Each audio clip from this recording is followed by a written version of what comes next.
আর তো নিশ্চয়ই খাওয়া দাওয়া হয়নি এখনো পর্যন্ত।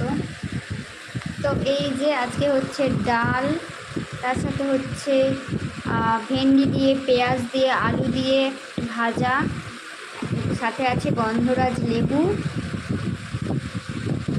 আর তার সাথে আছে পটল চিংড়ি।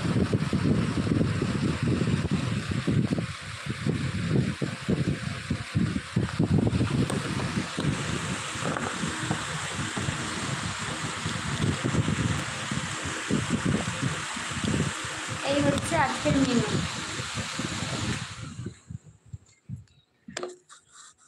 খাওয়া দাওয়া শুরু করব, আর চলো তোমাদের সকলের সঙ্গে কথা বলতে বলতে খাওয়া দাওয়া শুরু করা যায়। যারা যারা নতুন আসছো লাইভটাতে প্লিজ একটা করে লাইক করে দিও।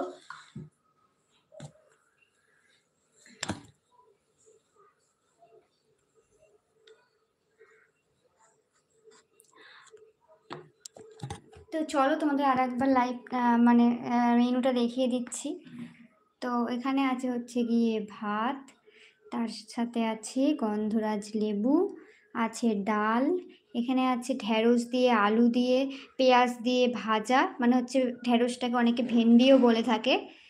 আর এখানে আছে পটল চিংড়ি, চিংড়ি পটল। এই রেসিপিটা তোমরা অনেকেই দেখেছো, কেননা দেখেছিলাম যে আমি আজকে ফেসবুক লাইভে কিন্তু রেসিপিটা মানে করেছিলাম, লাইভ করতে করতে রেসিপিটা রান্না করেছি। তো চলো আজকের লাঞ্চ মেনু হচ্ছে এই। তো খাওয়া দাওয়া শুরু করা যাক। যারা যারা নতুন আছো লাইভটাতে প্লিজ একটু লাইভটাতে লাইক করে দিও, যারা যারা নতুন লাইভটা দেখছো। তো চলো খাওয়া দাওয়া শুরু করা যাক, তোমরা সঙ্গে থাকো। আর হ্যালো ভারপ্রসাদ, গুড আফটারনুন সবাইকে। তোমার ব্যাকগ্রাউন্ডটা আজকে উল্টো লাগছে কেন? ব্যাকগ্রাউন্ডটা উল্টো লাগছে বলতে?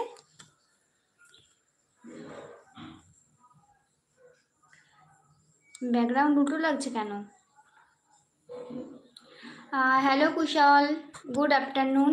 আমি একটু ফ্যানটা চালাই, হ্যাঁ প্রচণ্ড গরম লাগছে।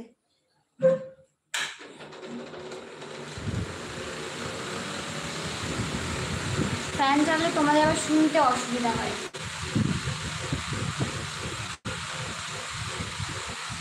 ব্যাকগ্রাউন্ডটা উল্টো লাগছে কেন বলতো? ব্যাকগ্রাউন্ড উল্টো লাগছে। তো তাহলে খাওয়া দাওয়া শুরু করি, দেখতে থাকো আর সঙ্গে থাকো।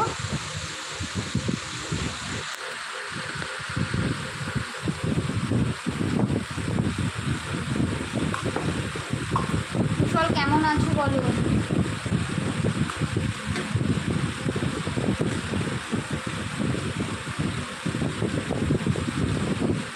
ঠিক আছে, ব্যাকগ্রাউন্ড ঠিক আছে নাকি উল্টো লাগছে? অন্যদিন কি জানালাটা বা দিকে থাকে, আজকে ডান দিকে।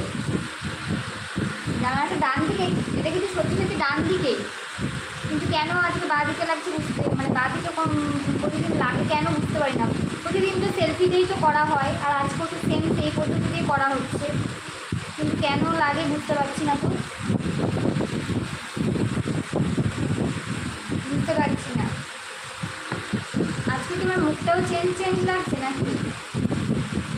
আমার মনে হচ্ছে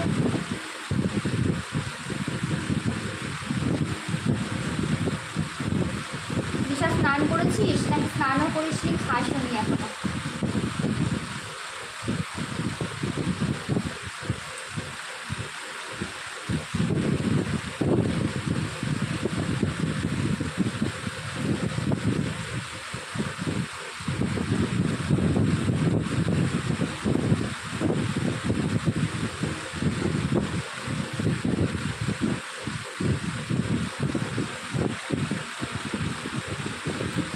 অন্যদিন ডান হাতে খাচ্ছ দেখেছিস, আজকে বা হাতে খাচ্ছি মনে হচ্ছে। বাবা না না, ডান হাতে তো খাচ্ছি, এই যে বা হাতে আমার নোয়া দেখতে পাচ্ছিস, ডান হাতেই তো খাচ্ছি, কিন্তু কেন এরকম মনে হচ্ছে?